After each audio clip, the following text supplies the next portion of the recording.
87년도 11월 달에 한 취해를 먹었습니다. 저도 그 장면이 늘 머릿속에 남습니다.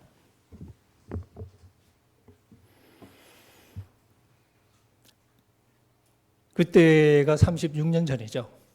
87년부터 제가 두레교회에 출석을 하기 시작했고, 그리고 이제 좀 다니다가 군대를 갔고, 그리고 이제 군대 갔다 왔고, 군대 갔다 오니까 교회가 2개가 돼 있었고, 그래서 어디 가지 잠시 고민하다가 한 번은 이쪽 가보고 한 번은 저쪽 가보고, 근데 정릉에 멀더라고요. 그것도 되게 높아. 그래서 됐다 그러고 바로 두레교회. 별로 이렇게 심오한 이유는 아니었고요. 그냥 너무 힘들어서 편리한 데 다닌다고 두레교회 계속 다녔습니다. 그때 장희정 목사님이 이제 담임으로 계셨고, 시간이 꽤 많이 지났습니다. 그 뒤로 이제 유학을 갔고, 결혼하고 유학 갔고, 그다음에 이제 갔다 와서 이제 간간히 제가 여러분들을 뵙고는 그랬습니다. 근데 오늘은 조금 오랜만에 온 것 같습니다. 사실 뭐 종교개혁 기념주일이기도 하고, 또 이제 뭐 기도도 하셨지만, 또 작년 오늘 또 이렇게 굉장히 비극적인 일이 있기도 했고 그랬습니다. 참 이런 슬픈 일들은 우리 사회적인 트라우마가 되죠. 그러니까 이게 잘잘못을 떠나서 사실은 많은 사람들에게 고통스러운 기억으로 남습니다. 14년도에 세월호 사건도 사실은 그랬었고, 그때도 참 공교롭게도 그때는 많은 희생자 중에 대부분이 또 고등학생들이었고, 이번에는 이제 그 청년들이 사실은 많았죠. 대학생들이 상당히 많았습니다. 제가 가르치는 학교에서는 외국인 유학생 하나가 희생을 당했었고, 그래서 사실은 희생자가 별로 없었던 편인데, 어쨌든 뭐 우리나라 전체적으로 그렇게 사실은 좀 잘 믿기지 않는 뉴스이긴 했어요. 전 처음에 그 말 들었을 때 그 골목에서 그렇게 죽었다는 이야기가 잘 안 믿기더라고요. 네. 개인적으로는 사실 제가 이태원에 가본 적이 없었습니다. 믿거나 말거나. 근데 바로 그 전주에 다른 교수님이 밥 사준다고 그래가지고 처음 절 데리고 갔는데 그게 이태원이었어요. 거기 러시아 식당에 제가 처음으로 이태원 가서 러시아 식당에서 밥을 먹고, 그리고 이제 2주 뒤에죠 아마 바로 이제 그 일이 있었고, 근데 제가 이렇게 지나왔던 그 골목이더라고요 보니까. 그러니까 참 이게 일이, 그러니까 또 느낌이 조금 이게 다르더라고요. 근데 제 주변에는 뭐 이렇게 희생당한 학생은 없었지만 얘기를 해보면 저도 가려고 그러다 다른 일 때문에 못 갔어요. 혹은 또 뭐 가려고 그랬는데 사람이 너무 많을 것 같아서 안 갔어요. 뭐 이런 얘기를. 그러니까 이제 사실 젊은 친구들은 그게 하나의 기회죠. 함께 모여서 이렇게 어울릴 수 있는 많지 않은 사실 이렇게 기회라고 생각해서 많이 갑니다. 가서 이렇게 많이 그냥 놀다가 이제 그런 희생을 당했는데 참 그렇죠. 근데 그런 일들을 겪으면서 이제 제가 드는 생각 중에 하나가, 이제 제가 우리 대학생 친구들하고 이렇게 얘기를 좀 많이 하는 편인데, 제가 좀 그때 놀랐던 것은 대학생들의 반응이 가장 미지근해요. 그러니까 듣고 그냥 넘겨버리고 싶은 표정이 참 많았습니다. 저는 이게 제일 흥분하고 씩씩대야 되는 당사자들이잖아요. 근데 제일 반응이 없어요. 그러니까 이게 뭘까? 왜 이 청년들이 이렇게까지 냉담해야 되지? 근데 그 냉담이 사실을 생각해보면 강요된 냉담함이죠. 자연스러웠으면 막 흥분하고 난리가 났을 건데 자기 감정을 표현하지 못하는 세대인 거죠. 지금 많은 청년들이 사실은 좀 그렇습니다. 이런저런 이유로, 또 여러 가지 압박 때문에. 가장 큰 것 중에 하나가 이제 취업의 압박이죠. 여차하면 이 사회에서 도태될지 모른다는 강박관념을 많이 가지고 있고, 그러다 보니까 주변에 있는 많은 일들에 자연스럽게 반응을 잘 못하는 그런 친구들이 많습니다. 그게 좀 마음이 아프죠. 근데 그런 일들이 있을 때마다 사실 우리 교회는 좀 사회와 엇갈리는 행보를 많이 보였던 것 같습니다. 모든 교회가 그런 건 아니지만 많은 교회들이, 이태원 때도 사실 이태원 이게 또 이게 그날이 또 이게 할로윈 데이라고. 할로윈 그러면 또 이제 막 귀신 생각하고 막 이제, 그래서 교회에서 그런 식으로 좀 더 이렇게 조심스럽고 그렇게 한 것 같은데, 한편으로 이해가 안 가는 건 아니긴 한데, 그러니까 너무 사회를 좀 잘 몰라서 그런 것 같다는 생각이 들기도 합니다. 사실 귀신 생각해서 할로윈 즐기는 저 청년들은 없거든요. 그냥 명절 할 때, 그냥 공휴일 함께 노는 분위기. 그러니까 예수 믿는 사람이 크리스마스 즐기는 거 똑같은 거예요. 거기 무슨 신학적 의미 부여하지 않잖아요. 그것처럼 이제 그냥 놀 기회가 있어서 가는, 마치 대학 축제 때 여기저기 놀러 가고 하는 것처럼 그렇게 가는 건데,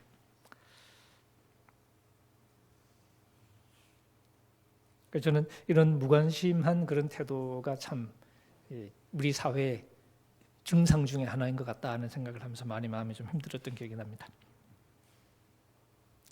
우리가 교회 다닙니다. 그래서 우리 교회는 그런 사회적인 상황들에 어떻게 반응을 하고 사는가, 그런 질문들을 하게 되겠죠.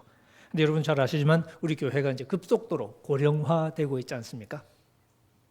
그래서 상대적으로 청년이 조금 많아 보이는 편이긴 한데, 사실 청년들의 탈기독교화는 아주 급속도로 진행이 되고 있고 이미 상당히 많이 왔습니다.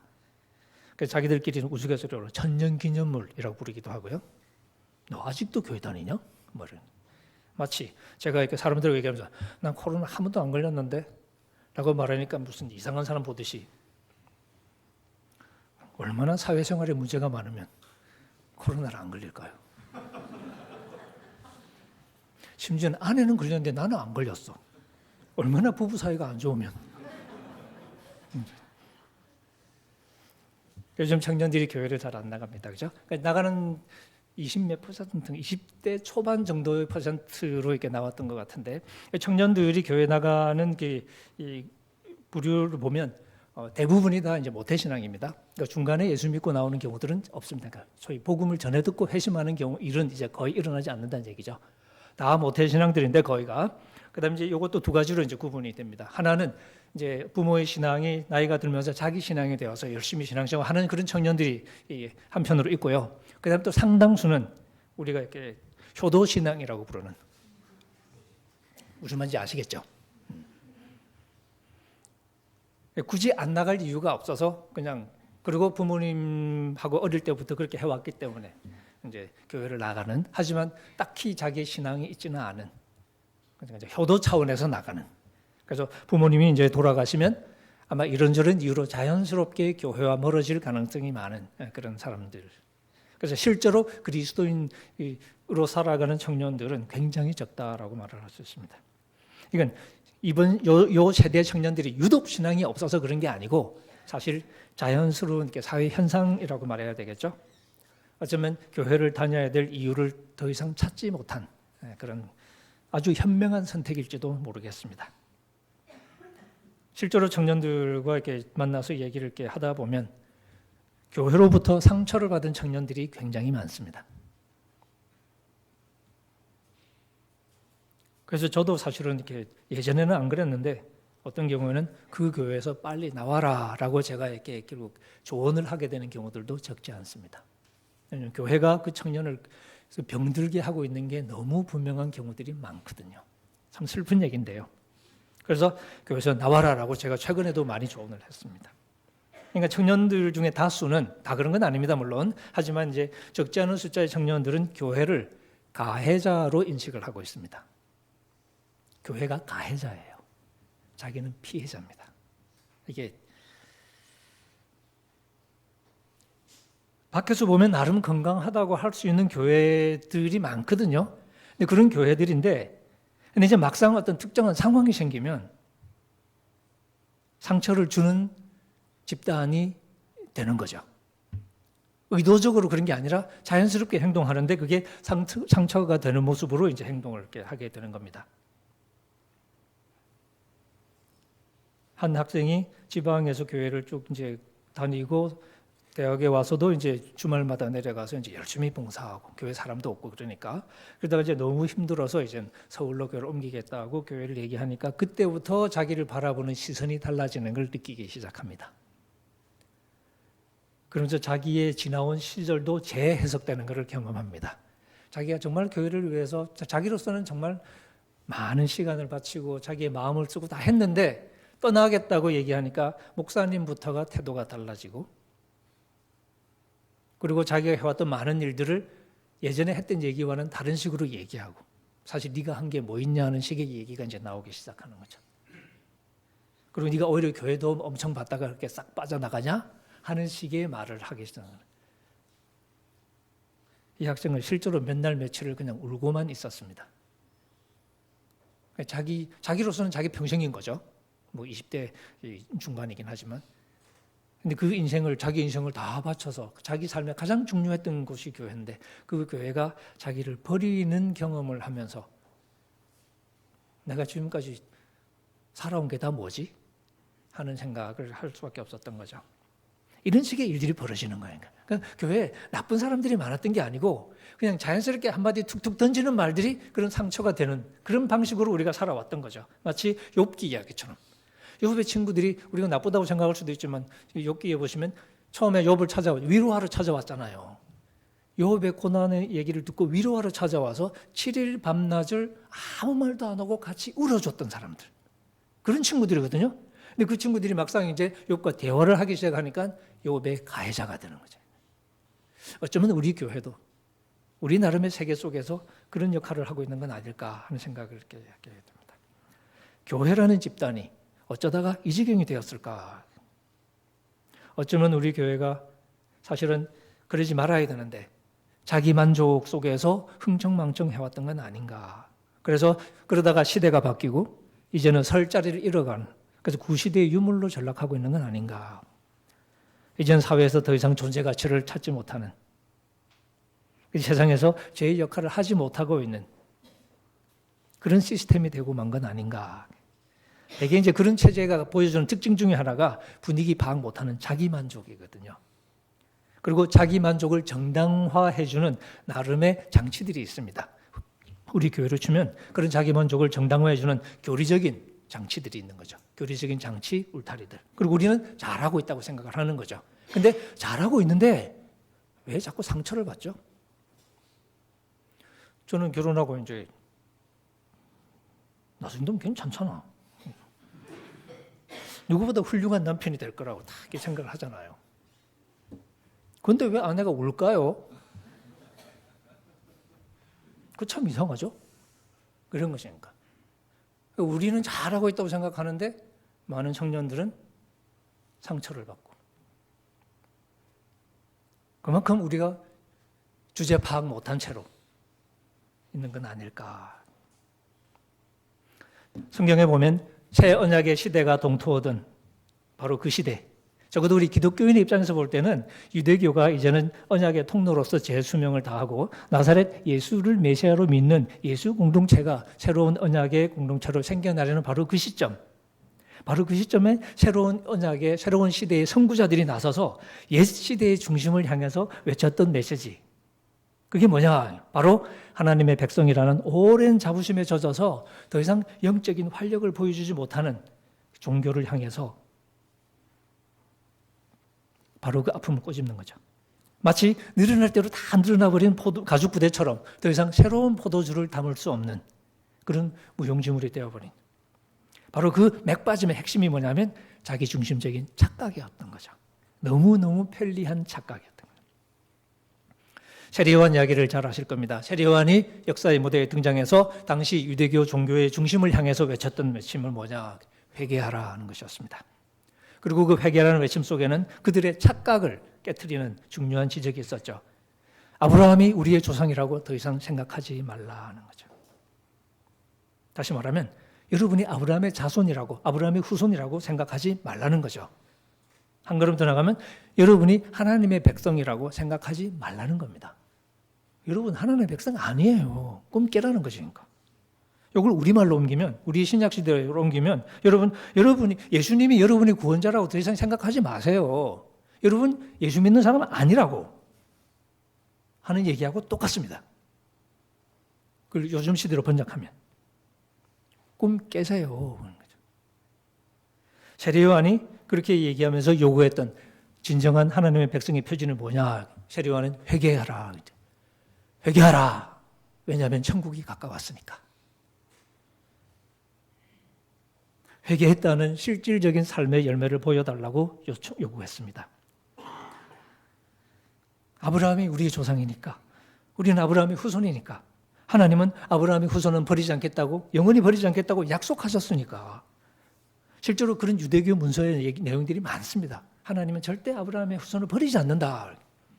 그게 유대식의 구원의 확신이었죠. 하나님을 믿는 거였죠. 우리는 구원받은 백성이고, 말하자면 우리의 미래는 확실하다. 그렇게 믿으니까 편리하고 좋긴 하죠. 그런데 그런 편리한 착각이 정말로 구원을 보장해 주는 거냐? 아브라함의 후손을 만들어 주는 거냐? 그게 뭐냐라고 묻습니다. 할례받았다고? 할례받은 게 뭔데?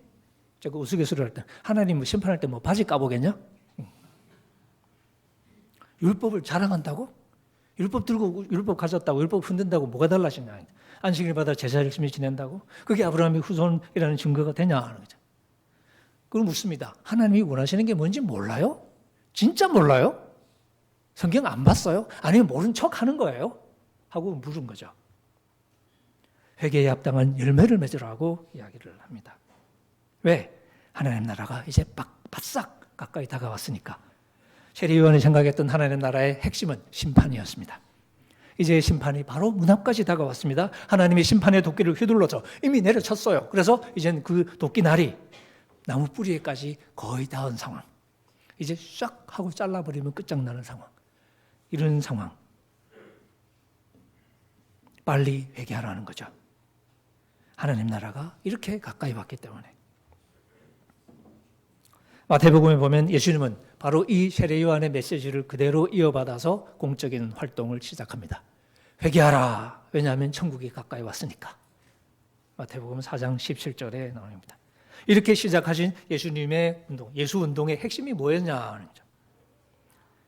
예수님은 열매 없는, 세례 요한과 똑같습니다. 열매 없는 이스라엘의 삶을 향해서, 그리고 그 사회를 이끌어가던 종교 시스템과 그 지도자들을 향해서 회개하라고 외치셨던 거죠. 그래서 예수 운동의 핵심은 회개 운동이었습니다.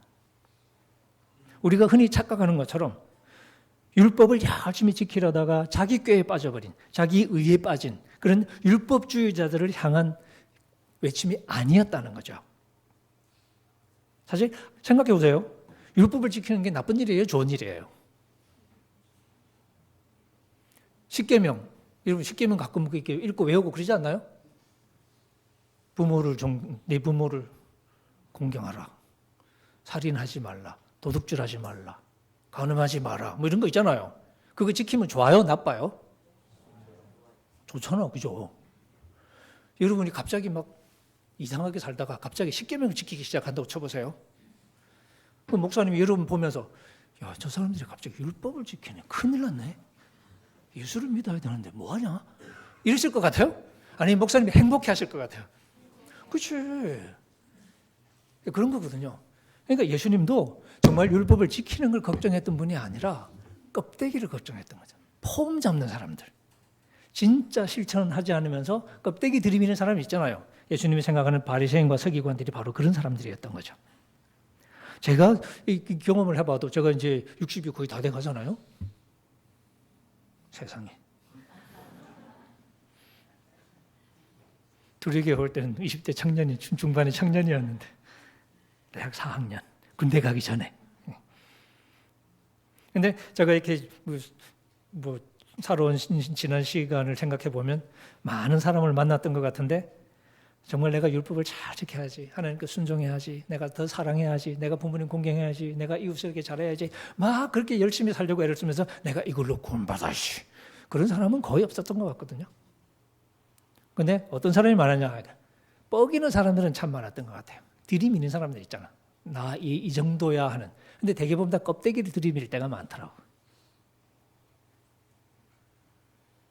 그러니까 예수님이 비판했던 사람들은 남들 보기에 가성비 갑인 거 있잖아요. 요즘 애들 가성비 되게 좋아하던데. 혹은 자동차로 쓰면 연비. 조금만 노력해도 뽀대나는 그런 것들을 이렇게 열심히 하는 거죠. 그래서 우리 마태복음 보시면 이렇게 뭐 기도 길게 하고, 사람들 보이는 데서 기도하고, 경문 크게 하고, 옷을 길게 내리고, 뭐 이런 사람들. 보면 야, 저분 참 대단하다 하는 생각이 들게 만드는 그런 것들로 이제 사실 딱 이제 이 효과를 보는 거죠. 그리고 뒤로는 하고 싶은 짓 다 하고 자기 욕심 다 부리고 하는, 우리 기독교 지도자 중에 상당수가 그런 삶을 살았죠.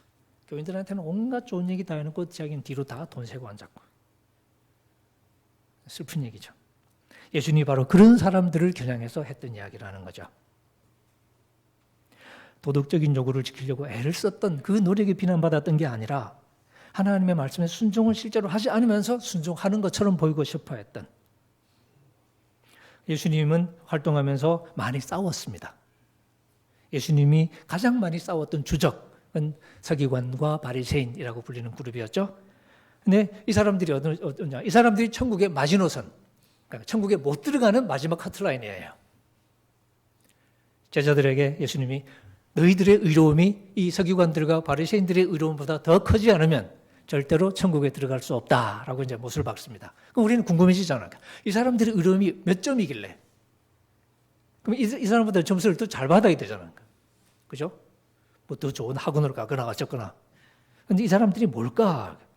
근데 실제로 예수님이 계속 싸우면서 이제 몇 가지 두드리는 장면들이 나오는데, 뭐 이렇게 15장 같은 경우 그런 경우고, 가장 이제 눈에 띄는 게 23장입니다. 오늘 우리 읽은 본문의 앞장인데, 한 장 전체가 서기관과 바리새인들 욕하는 내용이에요. 한 장 전체를 걸쳐서 비난합니다. 근데 비난의 핵심이 무엇이냐?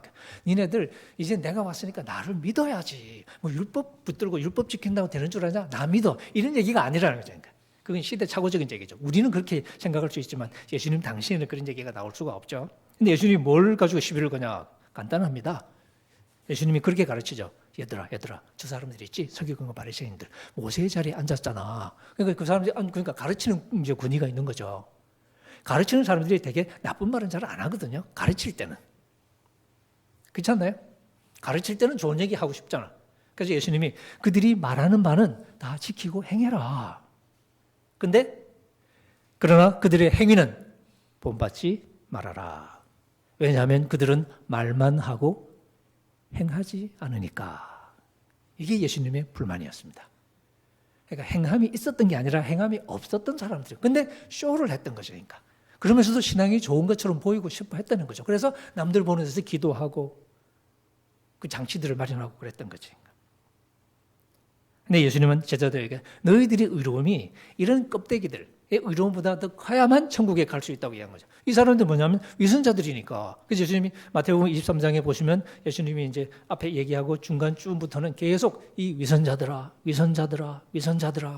우리 개역 개정에 보면 외식하는 자들아. 젊은 친구들은 자꾸 밖에서 밥 사 먹는 생각을 하더라고.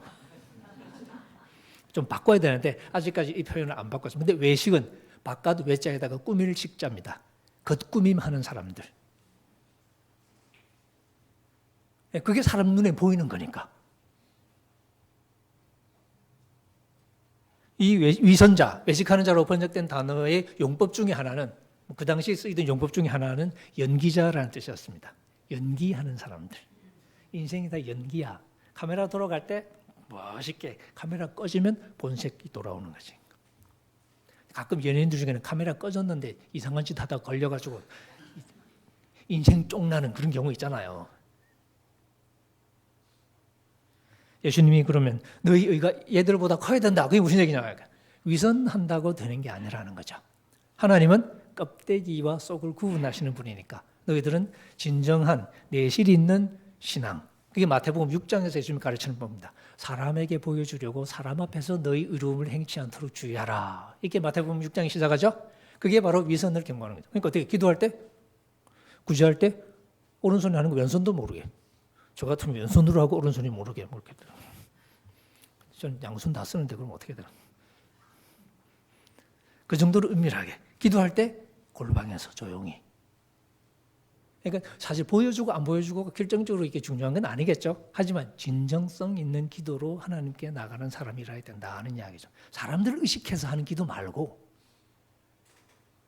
근데 제가 미국에서 부교육자 잠깐 할 때 한국 들어오기 직전에 생각해 보면 사람들 의식 안 할 수 없더라고. 새벽 기도 끝나고 개인 기도 하잖아요.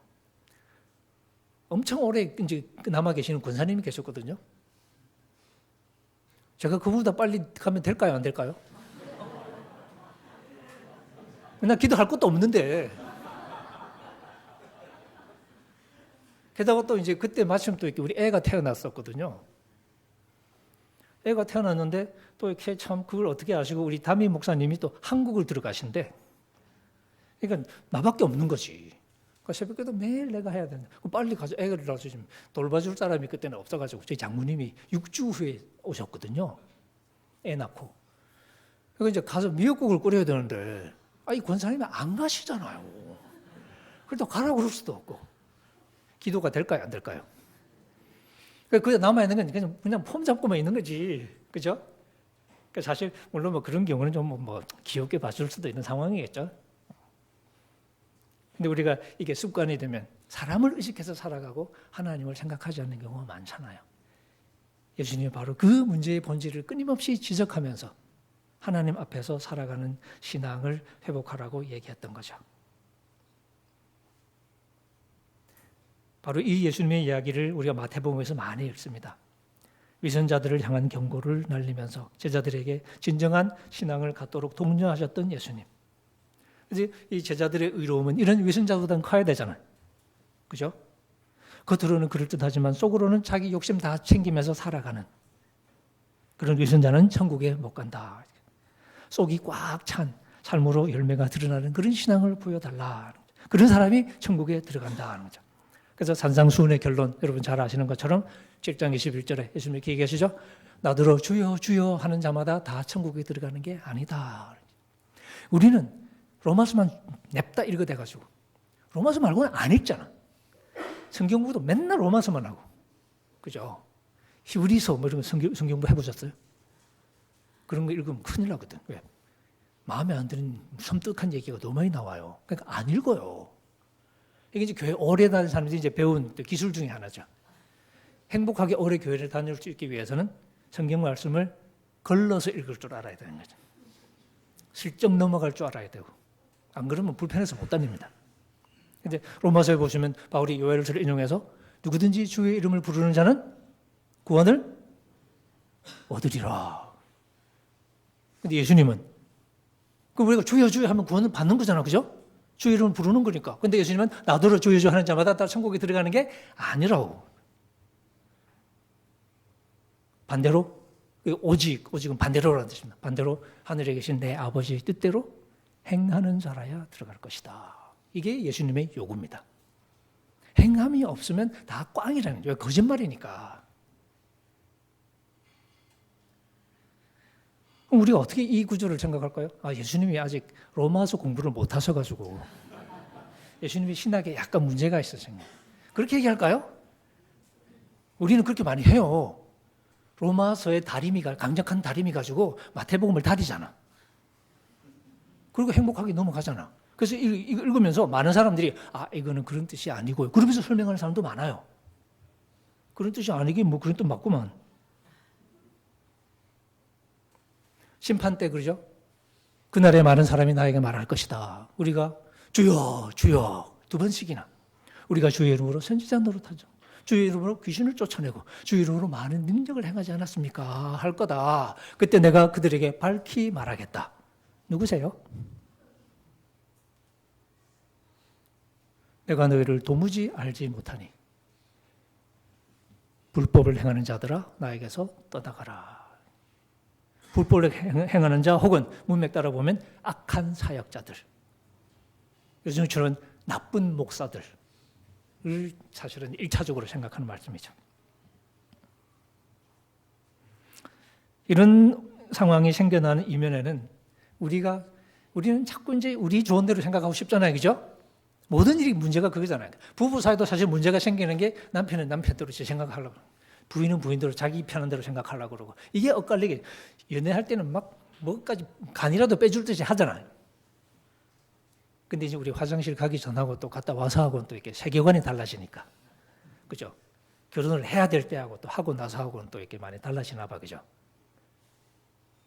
서로가 자기 생각을 하다 보면 이게 관계가 어긋나기 시작하죠. 우리와 하나님의 관계에서도 구원을 얘기할 때도 구원을 내 입장에서만 생각하는 것인가. 천국만 들어가면 그냥 되는 거니까. 그게 우리한테는 뭐 괜찮을 수 있겠죠. 근데 하나님의 입장에서 생각하면 어떨까? 하나님이 생각하시는 구원이 뭐였을까요? 어쨌든 내가 천국에만 쏙 기어 들어가면 하면 되나? 그래서 예수님이는 십자가가 열쇠거든. 십자가 열쇠로 뒷문 딱 열어줘가지고 우리 싹 들어가게 만들어주는. 하나님 보시기에 엉망진창이라도 어쨌든 집에만 기어 들어오면, 그래서 천국만 오면 성공한 건가요? 우리 부모님들 자녀를 기르시잖아요. 그죠? 애가 아무리 개망난이라도 집에만 기어 들어오면 자식농사 성공한 거예요. 부모님이 원하는 건 그게 아니잖아, 그죠? 사람 되는 거잖아. 인간답게 자라는 거잖아. 그래서 누가 보다 쟤 괜찮네 하는 말을 듣는 게 부모님의 소원이잖아요. 우리 하나님은 어떨까요? 우리 하나님도 자식 농사를 짓는데 우리 하나님은 자식의 품질에는 관심이 없어. 들어오기 호적에만 있으면 되나요? 가끔 보면 그런 썩어 빠진 부모들이 있긴 한 것 같더라고. 특히 돈 많은 사람들 중에. 근데 우리 하나님은 그게 아니잖아, 그죠? 엉망진창이라도 그냥 들어오기만 해라가 아니라 어떤 우여곡절을 겪더라도 결국에는 사람다운 사람이 되는 게 그게 부모의 마음이잖아. 그게 우리 하나님의 마음도 똑같거든요. 바울이 말하는 게 바로 그겁니다. 하나님이 예정하신 거죠. 하나님이 꿈이 있었다는 거죠. 로마서 8장과 에베소서 1장에 예정하셨다라는 표현을 씁니다. 근데 그 예정이라는 게 좀 쉬운 말로 바꾸면 하나님이 꿈을 꾸셨다는 거죠. 제가 여기서도 얘기한 적이 있는데, 그래서 제가 우스갯소리로 우리 인순이 아줌마만 꿈꾸는 게 아니고 우리 하나님도 꿈을 꾸신다. 그 꿈이 뭐냐? 하나님이 아들이 하나 있어요. 하나님이 독자가 있습니다. 우리는 독생자 그러는데 그냥 독자라는 말이 좀 더 자연스럽죠? 근데 하나님이 독자만 했으니까 안 좋아. 하나님 자식 욕심이 많아요. 그래서 어떻게 예수님을 통해서 입양을 하는 거지. 근데 이게 입양이 그냥 되나요? 동생이 돼야 되잖아. 근데 동생이 되려면 닮아야 되잖아요. 그죠? 우리가 뭐 예수님하고 좀 비슷해 보여야 사람들이 보면서 가만히 있으라. 그래서 좀 봤는데. 그러면서 너 혹시 예수 아냐? 그럼 우리가 제 오빠예요. 이러고 나와야 되잖아. 그럼 닮아야 되잖아. 근데 우리 보고서도 아무런 느낌이 없으면. 제가 가끔 이제 고향, 지금은 이제 뭐 연세가 들어서 그런 게 없지만 제가 어릴 때 고향에 가면 종종 동네 어르신이 저를 많이 쳐다보시고 그랬거든요. 그리고는 저희 아버지 이름을 대면서 혹시 광현이 아들이냐? 그러면 바로 제가 이제 90도 인사. 우리 집안 어르신이 이게 확실하니까. 왜? 닮았으니까 그런 거죠. 가끔 아내가 나이가 들어가면서 아내가 저를 보면서 깜짝깜짝 놀랐네. 왜? 아버님 모습이 보인대. 피차일만이야 라고 말하고 싶은데 그런 말을 제가 안 합니다. 아내가 싫어해. 근데 저도 속으로는 깜짝깜짝 놀랍니다. 실제로 제가 실수한 적도 있습니다. 두 사람이 거의 비슷한 옷 입고 부엌에 둘이 서 있는데 제가 장모님의 어깨를 쳤어요.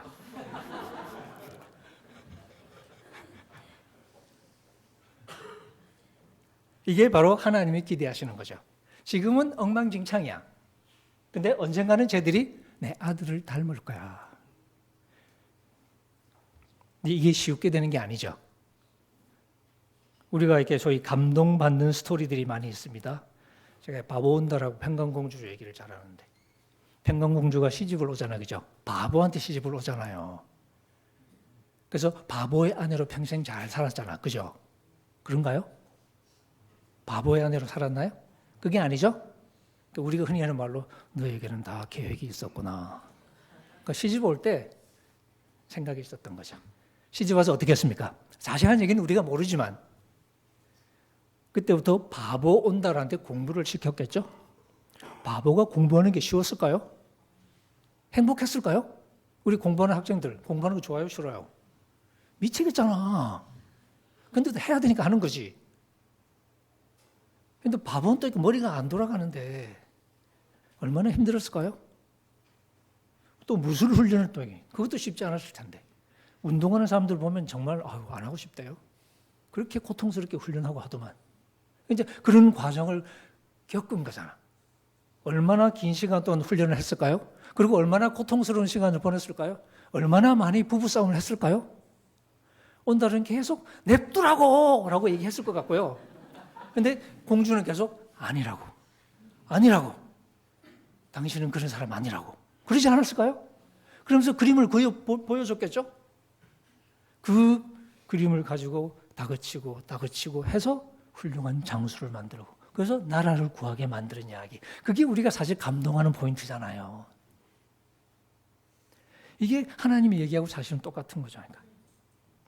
지금 우리는 엉망진창일지 모르지만 우리를 적어도 불러주실 때는, 그죠? 물론 이제 사람마다 이렇게 경험은 다르지만 우리가 이제 신학적으로 이제 패턴으로 말하자면 하나님 우리를 불러주실 때는 정말 우리가 쓸데없는, 정말 자격이 안 되는 아무것도 아닌 바울의 말처럼 우리가 연약할 때, 우리가 죄인일 때, 우리가 원수였을 때 그런 우리를 불러주시는 거잖아. 근데 그런 우리를 불러서 그냥 그대로 그냥 마음대로 살아가 아니라 그때부터 하나님이 작업에 들어가시는 거죠. 우리를 괴롭히기 시작하는 거니까. 너 그런 애 아니야. 너 이런 애야. 그러면서 예수님을 보여주시는 거니까. 이게 네 모습이야. 그러면서 이제 이렇게 닮아가자라고 우리를 두들겨 패기 시작하는 거죠.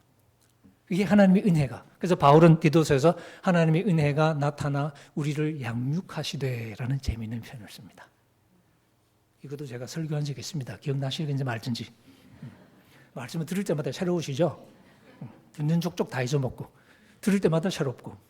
그래서 말씀이 새롭다는 게 굉장히 좋은 말인 줄 알았거든요. 굉장히 안 좋은 말이더라고. 하나님의 은혜가 우리를 가르치기 시작하는 거죠. 평강공주가 바보를 가르치기 시작하는 것처럼. 그렇게 우리를 가르치고 교육시켜서 하나님이 기뻐하시는 하나님의 아들의 모습을 닮아가게 하시는 거죠. 바울이 로마서 8장에 사는 얘기가 바로 그 얘기입니다. 그래서 예수님이 하나님이 꾸신 꿈의 그 최종적인 그림이 뭐냐면 예수님으로 하여금 많은 자녀들 중에 맏아들이 되는 것. 그게 바울의 표현입니다. 맏아들이 되려면 우리가 동생이 되어야 되잖아. 우리가 예수님을 닮아야 되잖아요. 그게 우리 하나님의 꿈이었다는 거죠. 근데 하나님의 꿈을 어릴 때 우리가 망나니니까 부모 생각 안 하잖아. 근데 우리가 조금 그래도 신앙적으로 철이 들기 시작하면서 우리 하나님을 생각하기 시작합니다. 그리고 하나님이 꾸셨던 그 꿈이 이제는 내 꿈이 되기 시작한 거예요. 내가 아버지가 생각하신 것처럼 내가 정말 예수님을 닮은 그런 하나님의 아들이 돼야지. 하나님의 딸이 돼야지 하는 생각을 점점 하기 시작하는, 그게 이제 철이 드는 거죠. 그래서 그렇게 철이 들어가면서 이제 가끔 연습도 하는. 한번 해볼까요?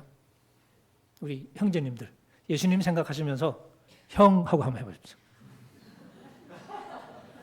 우리 자매님들이 더 재미있는데, 자, 오빠. 어떻게 자연스러우세요? 아직은 좀 어색하겠죠. 나이 차이가 좀 많이 나긴 하는데.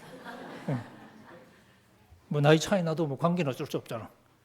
저희 집에도 형수님이 저보다 이렇게 더 어린데, 근데 형수님이 형수님이잖아. 꼬박꼬박 존댓말 쓰고 이렇게 존중해야 되잖아. 왜 형수님이니까. 이제는 우리 뭐 주님이시기도 하지만 결국 우리 오빠 형님이 되시기 때문에 우리 한국식으로 하면 저는 존댓말도 안 쓸 것 같아. 그냥 친하니까. 그렇지 않나요? 그래서 예수님은 완벽한 교회 오빠입니다. 그걸 생각하면서 우리가 이제 내가 오빠 닮아야지. 오빠처럼 해야지. 형님처럼 해야지. 이게 하나님이 원하시는 거죠. 오늘 본문 말씀도 사실은 그런 얘기죠. 예수님이 바로 그 꿈을 품고 그 아버지의 꿈을 품고 이 땅에 오셨습니다. 요한복음식으로 말하면 아버지께서 아들을 보내신 거죠. 세상을 너무너무 사랑해서 독생자를 보내주셨습니다. 지금은 엉망진창한 얘들을 하나님의 자녀로 만들기 위해서, 그래서 구원하기, 영생을 주기 위해서. 그래서 예수님이 와서 우리를 가르칩니다. 대충 해, 그냥 넣어줄게. 그게 아니죠. 우리가 예수님의 동생이 될 수 있도록 우리를 가르치는 거죠. 그러니까 예수님은 우리의 삶을 포기할 수가 없었던 거예요. 왜? 우리의 삶이 자기를 닮은 삶이 돼야 되기 때문에. 그래서 우리의 행위에 초점을 맞출 수밖에 없는 겁니다. 이런 걸 행위권론이라고 부를까요? 뭐 부르라 그래야 해. 예수님은 우리를 하나님의 자녀로 만들고 싶었던 거죠. 그래서 나중에 주기도문 노래 부르더라 보니까, 그죠? 주기도문 노래 부를 때 좀 찜찜하게 제가 해드릴게요. 그 노래 가사에 보면 가장 중요한 구절을 빼먹었습니다. 한국말 번역이 그래요. 영어 가사에는 다 있는데. 뭘 빼먹었을까요? 우리가 우리에게 죄 지은 자를 사하여 준 것 같이. 그게 핵심이거든요. 그걸 빼먹었어요. 왜 빼먹었냐? 불편하니까. 그러지 않았을까요? 근데 한 줄 쏙 빼먹고 나니까 자리가 좀 비잖아, 그죠? 그 곡 좀 멜로디가 있는데 최고예요. 그래서 우리 마음에 드는 건 또 뻥튀기를 합니다. 우리들의 무슨 죄? 우리들의 큰 죄. 그 다음 그냥 용서도 아니고 다 용서해 주십시오. 이렇게 자리를 막, 그러니까 우리 마음에 드는 생각은 뻥튀기하고 마음에 안 드는 건 쏙 빼고 무의식적으로 우리가 이런 짓을 굉장히 잘하거든요. 그런데 예수님은 네가 먼저 해. 그러면 하나님도 해주셔. 왜 그러실까요? 우리가 하나님의 자녀가 돼야 되니까. 근데 안 하고 싶잖아, 우리는. 그죠? 자꾸 딴짓하고 엉뚱한 데로 새고 그러니까. 그래서 제가 이 외갓집에 갈 때 부산 사시동에서 동네까지 가는데 시장을 지나간다고 쳐보세요. 7살짜리가 시장을 곱게 지나갈까요? 눈 돌아갈 거 아니야. 좀만 보면 사라지고 없고 그럼 또 가게에 들어가서 멱살 잡고 나와야 되고. 근데 빨리 가야 되는데 어떤 데는 할 수 없으니까 어머니가 어떻게 하냐. 저를 앞장세웁니다. 그리고 뒤에서 그 이렇게 꼬챙이 달린, 쇠꼬챙이 달린 우산이 있잖아요. 그걸로 쿡쿡 찌르면서. 그럼 나는 딴 데로 셀려다가 하고 다시 이렇게 돌아오고 이렇게 되겠죠? 그렇게 가는 거예요. 왜 그러냐? 내가 외갓집으로 가야 되거든. 그게 목적이에요. 근데 엄마가 대신 가줄 수 없잖아. 그러니까 나를 데리고 가야 되는데 얘가 잘 못 가잖아요. 그러니까 그렇게 해서라도 데리고 가는 거죠. 왜? 내가 가야 하니까. 내가 아버지의 자녀가 되어야 되니까. 내가 하나님의 딸이 되지 않고 내가 하나님의 아들이 되지 않고 하나님의 구원에 참여할 수가 없으니까. 그러니까 하나님, 예수님은 우리의 인생을 포기하면 모든 걸 포기하는 게 되는 거거든. 그러니까 우리의 삶에 자꾸 초점 맞추면서 우리가 말 안 들으니까 때로는 약간 날카로운 말로 우리를 경고하시는 말씀으로. 그래서 주기도문 끝나자마자 예수님 하시는 말씀 아시죠? 너희가 다른 사람의 잘못을 용서하면 하늘에 계신 너희 아버지께서도 너희를 용서해 줄 것이다. 하지만 너희가 사람을 용서하지 않으면 하나님도 절대로 너희 용서하지 않는다. 왜 이렇게 못을 박느냐 하는 거죠. 우리가 이 하나님의 그 용서를 실천하는 삶을 훈련하지 않으면, 실천하지 않으면 하나님의 자녀가 안 되는 거잖아요. 그걸 포기할 수는 없거든. 그래서 예수님은 때로 경고하십니다. 잔치 초대받잖아요. 그죠? 근데 초대받았는데 뭐 어떻게 한 번 구원은 영원한 구원, 그렇게 행복하게 잘 먹고 끝날까요? 누가복음은 그렇게 끝나요. 마태복음은 그렇게 끝이 나지 않습니다. 임금님이 손님을 살피러 들어오죠. 들어와서 한 사람을 지목합니다. 예복을 입지 않은 한 사람. 어떻게 합니까? 쫓아냅니다. 쫓아내고 하시는 말씀, 초대받은 사람은 많지만 선택받은 사람은 많지 않다. 제가 그 얘기하면서 천국은 아무나 갈 수 있는 곳이지만 아무렇게나 갈 수 있는 곳은 아니다라는 말씀을 드리고는 합니다. 18장의 비유도 1만 달란트 용서받는 것은 아무 조건이 없습니다. 그야말로 조건이 없어요. 그걸 우리가 은혜라고 부릅니다. 그런데 우리가 조건 없이 아무한테나 주는 거는 되게 싸구려거든요. 우리 경험에서는 그렇죠. 교회에서 이렇게, 교회 이제 뭐 운동회 이런 거 하면 또 마음 상하지 말라고 하나씩 다 주잖아. 참가상 이런 거 주잖아요. 근데 그거 별로 좋은 거 아니거든. 그냥 마음 상하지 말라고 주는 거지. 교회 안 나올까봐. 근데 진짜 좋은 거는 뭐 이렇게 1등한 사람, 이런 사람한테 주잖아요. 그러니까 우리는 아무한테나 다 주면 별거 아니라고 쉽게 생각하는 거죠. 그러니까. 근데 하나님이 안 따지고 다 주잖아요. 그러니까 우리는 그런 습관 때문일까요? 별거 아니라고 생각하는 거예요. 근데 우리가 뭘 착각하냐. 하나님이 아무 조건 없이 주시는 은혜니까 우리는 거기에 아무런 목적도 없을 거라고 착각하는 거죠. 아무 조건 없이 주시지만 거기에는 아주 중요한 목적이 있습니다. 그게 뭐냐? 이거 먹고 이제 이거 먹으면서 내 아들 하자. 내 딸 하자. 그리고 내 아들, 딸처럼 되자 하는 하나님의 거룩한 뜻이 그 조건 없는 은총 속에 담겨 있었던 거죠. 그걸 몰랐던 종, 1만 달란트라는 엄청난 금액을 용서받고서 나가서 100데나리온 빚진 자기 친구를 용서하지 않았던 그 친구. 그 친구는 어떻게 됩니까? 다시 잡혀 들어와서 감옥에 갑니다. 왜?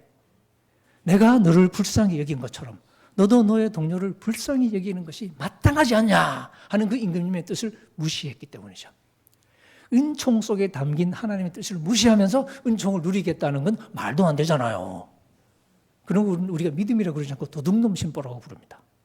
그런데 많은 사람은 이 도둑놈 심보를 믿음이라고 착각하는 것 같아요. 오늘 말씀에도 똑같은 얘기를 우리가 할 수 있습니다. 마태복음 25장은 한 가지 중요한 사실을 우리에게 일깨우죠. 주님이 우리와 지금 함께 하시지 않는다는 사실. 우리 믿는 사람들은 주님이 함께 하신다는 말을 하도 자주 해대가지고 한 가지 잊어버리는 거죠. 주님은 승천하셨습니다. 그죠? 떠나가셨죠? 아직 안 오셨죠? 맞습니까? 그럼 지금 계시는 거예요? 아니면 계시는 거예요? 제가 어려운 질문을 드렸나요? 남자친구가 군대 갔어요. 아직 제대 안 했어. 그러면 지금 옆에 있는 거예요? 없는 거예요? 없는 거죠. 예수님은 지금 있어요? 없어요? 초대교회 때부터 초대교회 그 예수님을 기다렸던 거 잘 아시죠? 예수님의 재림을 기다리는 거죠. 그 기다림이 진짜인가요? 아니면 괜히 폼 잡는 건가요? 옆에 계시면 기다릴 필요 없잖아. 근데 우리가 믿음으로 주님이 영으로 우리와 함께 하신다고 고백하는 것은 별개의 이야기입니다. 실제로 현실 속에서는 늘 주님의 부재를 느끼면서 살았습니다. 그래서 바울도 빌립보서에 보시면 어딘가 감옥에서 내가 차라리 그냥 여기서 그냥 끝났으면 좋겠다. 그리고 주님과 같이 있었으면 좋겠다. 이렇게 얘기합니다. 그리고 고린도후서에서도 우리가 몸으로 지내는 지금은 주님과 떨어져 있는 시간이라고 그렇게 이야기를 합니다. 그런 안타까움이 있었던 거죠. 주님이 아직 우리와 함께 하시지 않는 안타까움이 우리에게 있어야 되는데 다 주님이 옆에 계신데 우리가 조금 조심해야 될 부분이 있는 거죠. 그러니까 우리는 기다림이 있는 거죠. 주님이 우리와 함께 하시기를 기다리는. 그러니까 실제로 우리가 주님을 눈으로 볼 수 있는 그때를 기다리는 거예요. 아직은 아니죠. 근데 이제 우리 교회의 가장 중요한 질문이 뭐냐? 그러면 우리 교회가 어떻게 하냐? 주님이 계시지 않는 이 시기에 우리가 어떻게 주님을 사랑하죠? 어떻게 우리가 주님을 섬기죠? 우리 맨날 말로 주님 사랑한다, 주님 섬긴다 하잖아요. 우리가 계시지 않는 주님을 사랑하냐고. 그러니까. 우리 자매님들 발렌타인데이 때면 우리 예수님한테 다 장미꽃 한 송이씩 드리죠. 드리고 싶지. 근데 안 드리죠. 안 계시니까. 해줄 필요는 없어요. 그죠? 안 계시니까. 그죠? 우스갯소리로. 가장 좋은 남편이 어떤 남편이냐. 그런 농담을 하잖아요. 가장 좋은 남편은 어떤 남편이죠? 너무 진지하게 받지 마십시오. 제 설교 들어보신 분 아시잖아. 제가 장난 잘 치는 거. 제일 훌륭한 남편, 제일 좋은 남편. 예, 아멘. 월급은 꼬박꼬박 들어오고 그놈은 없고.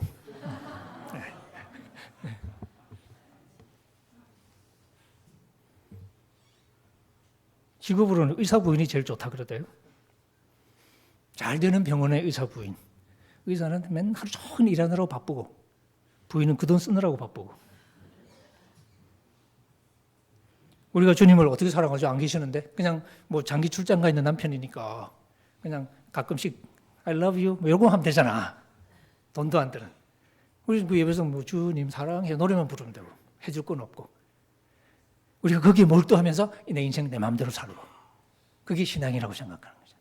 혹시 우리는 그런 착각에 빠져 있는 건 아닐까? 그래서 초대교회가 처음부터 물었던 질문이 뭐냐면 계시지 않는 주님을 우리가 어떻게 사랑하냐. 특히 마태복음에서는 예수님이 약속하신 게 있거든요. 처음 예수님 태어날 때부터 마태복음에 나오는 태어날 때부터 예수님의 이름이 뭐예요? 임마누엘. 임마누엘은 임마누 우리와 함께 엘은 하나님. 하나님이 우리와 함께. 그리고 끝날 때도 여러분 끝나는 장면 그러므로 하늘과 땅의 모든 권세를 나에게 주셨으니 그죠? 그리고 이제 그러므로 너희는 가서 모든 족속으로 제자를 삼아 아버지와 아들과 성령의 이름으로 세례를 주고 내가 너에게 분부한 모든 것을 가르쳐 지키게 하라. 그리고 그 다음에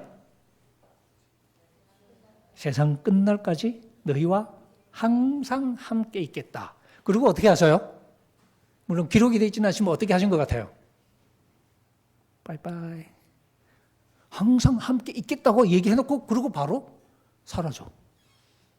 이거 뭐예요? 너만 영원히 사랑할게. 그래놓고 바람피는 남자친구도 아니고. 함께 있다고 그러면 함께 있어야 되잖아. 근데 왜 가시냐고. 그래서 이 성경이 묻는 질문은 계시지 않는 주님이 우리와 함께 하신다는 말이 무슨 뜻일까? 그리고 우리는 그 계시지 않는 주님과 어떻게 만나는 것일까 하는 질문을 하게 되겠죠. 실제로 이 질문이 신학생 여러 군데에서 나옵니다. 요한복음도 그렇고. 그래서 오늘 요한복음 15장 할까? 그러다가 제가 마태복음 25장으로 왔는데 똑같은 얘기를 하고 있어요, 사실은. 근데 이 여기 예수님 답변은 뭐냐?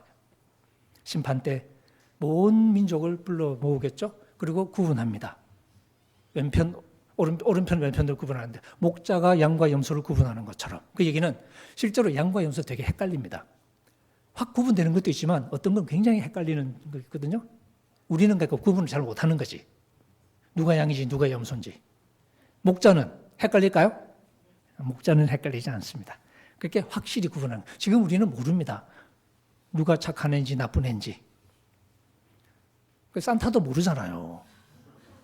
몰라가지고 기껏 쓴다는 기준이 뭐예요? 울면 안 돼, 울면 안 돼. 근데 애가 안 울면 그게 애냐고. 그럼 말도 안 되는 기준을 세워놓고 그게 무엇이냐면 나도 몰라요 이 소리잖아. 근데 예수님은 아시죠.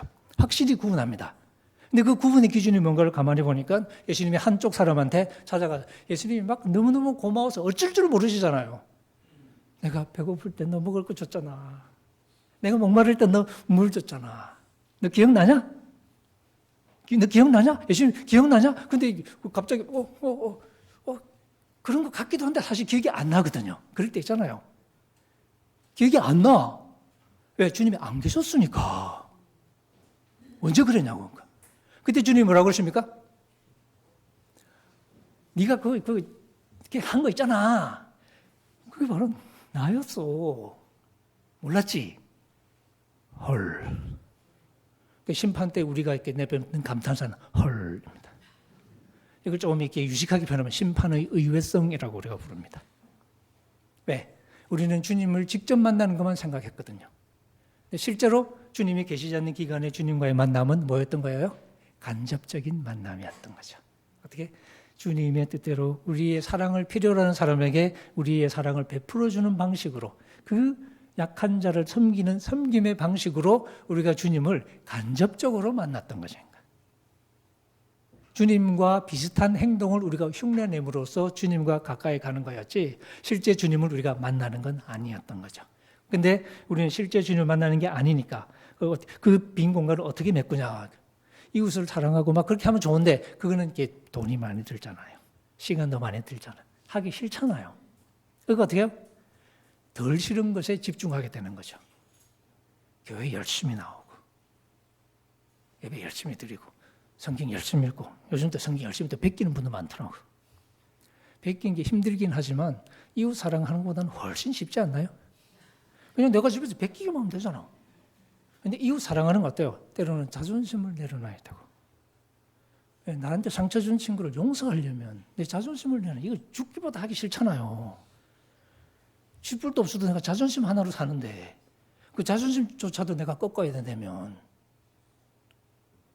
근데 그런 게 힘드니까 우리는 자꾸 덜 힘든 쪽으로 가는 거예요. 나를 포기하지 않아도 되는 그런 종교적인 활동에 몰두하기도 하고 그런단 말이죠.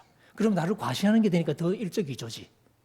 근데 예수님은 그런 속에 있었던 게 아니라 나의 사랑을 필요로 하는 참 힘든 사람의 모습으로 계셨던 거죠.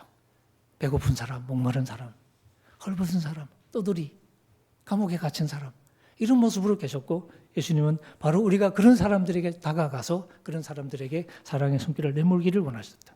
근데 심판 때는 바로 그 자리에 주님이 계셨다는 사실을 우리가 뒤늦게 발견하는 거죠. 어떤 사람은 굉장히 행복한 놀람으로 근데 또 한편 사람들은 우리가 언제 안 해드렸어요? 라고 항변을 한 그때 예수님은 바로 똑같은 말씀으로 대답하시죠. 그 친구에게 안 했던 게 그게 바로 나한테 안 해줬던 거다. 그래서 한쪽은 영생으로 한쪽은 영원한 형벌로 들어가는 이야기. 그 기준이 뭐냐? 오늘 우리가 주님이 계시지 않는 이 시기를 어떻게 살아가냐. 주님을 만나겠다고 산에 올라가서 소나무 뿌리 뽑는 사람도 있고 성경책을 베끼는 사람도 있고 근데 그런데 사실은 주님이 계셨던 게 아니라 우리의 이웃 속에 우리가 마음을 열고 찾아갔어야 할 그 사람들 속에 주님이 계셨던 거죠. 바로 거기에서 우리가 주님의 임재를 경험할 수 있는 것이었는데 물론 직접적인 게 아니라 간접적인 방식으로 우리가 그게 싫어가지고 자꾸 주님을 더 직접 만나보겠다고 뭐 기도한다고 그러고 난리를 쳐대고 뭐 방언한다고 난리를 쳐대고 온갖 짓 하고 하지만 나머지는 다 지하고 힘들어 살고 주님이 바로 그런 우리의 모습을 경고하시는 것처럼 보입니다. 우리는 신비로운 체험 속에서 주님을 경험하는 것이 아니라고 성경은 자주 이야기합니다. 불가능한 건 아니에요. 그죠? 신비 경험이 없지는 않습니다. 있는데 위험할 수도 있습니다. 왜? 계시지 않는 주님을 섬기는 방법을 착각하게 만들 수가 있기 때문에. 그래서 우리는 이런 말씀들 읽으면서 우리 주변을 향해서 다시 한번 일단 우리 옆자리에 앉은 사람들 나의 사랑을 필요로 하는 사람은 아닐까? 내가 물 한 잔을 건네야 되는 건 아닌지 내가 따뜻한 말을 건네야 되는 건 아닌지, 혹은 내가 따뜻한 옷을 건네야 되는 건 아닌지 생각하면서, 그리고 이 눈길을 넓혀가는 거죠. 우리 교회의 울타리를 넘어서 우리 주변으로 같은 질문을 던지면서 이 땅에서 우리는 계시지 않는 주님을 어떻게 사랑할 수 있을까?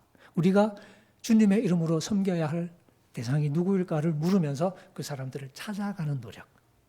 바로 이 노력이 우리를 찾아오셨던 주님의 모습을 흉내내는 거죠. 그러면서 우리가 예수님의 모습을 닮아갑니다. 어느 순간 우리가 큰 바의 얼굴이 되어 있는 거지. 어느 날 우리가 예수님의 모습을 갖추어 있는. 그래서 예수님이 우리 큰오빠가 되어 있고 우리 큰형님이 되어 계시고 그런 가족 속에서 하나님을 아버지로 모시고 살아가는 이야기. 그게 우리의 구원 이야기라고 그러죠. 그런 꿈을 우리가 함께 꾸면서 지금 주님이 계시지 않는 이 시기를 인내하면서 사랑하면서 사랑을 필요로 한 사람에게 나를 내어주면서 살아가는 삶. 그것이 이 땅에 우리 교회를 있게 하신 하나님의 뜻이라고 생각합니다. 예수님이 제자들에게 마지막 하직 인사하면서 말씀하십니다. 요한복음에 보시면 아버지께서 나를 보내신 것처럼 나도 그들을 세상에 보냈습니다. 그렇게 기도하시죠? 17장에. 그리고 20장 부활하시고 나서 제자들에게 만나서 아버지께서 나를 보내신 것처럼 나도 너희를 세상에 보낸다.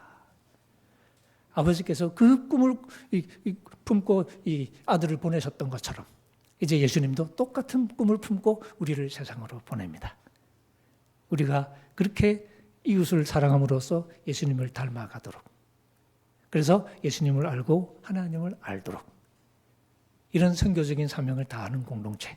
우리 둘의 교회가 처음 세워질 때부터 사실 욕심이 많았는데 그 욕심을 버리지 않고 승화시켜서 정말 이 당산동에서 그리고 이 서울에서 이 대한민국에서 정말로 주님의 사랑을 품고서 우리 중에 사랑이 필요한 사람을 섬겨가면서, 그래서 주님을 기다리는 이 시기에 계시지 않는 주님을 누구보다도 더 깊이 더 뜨겁게 사랑하는 교회, 그런 교회로 계속 성장해 가시기를 주의 이름으로 축원합니다. 기도하겠습니다.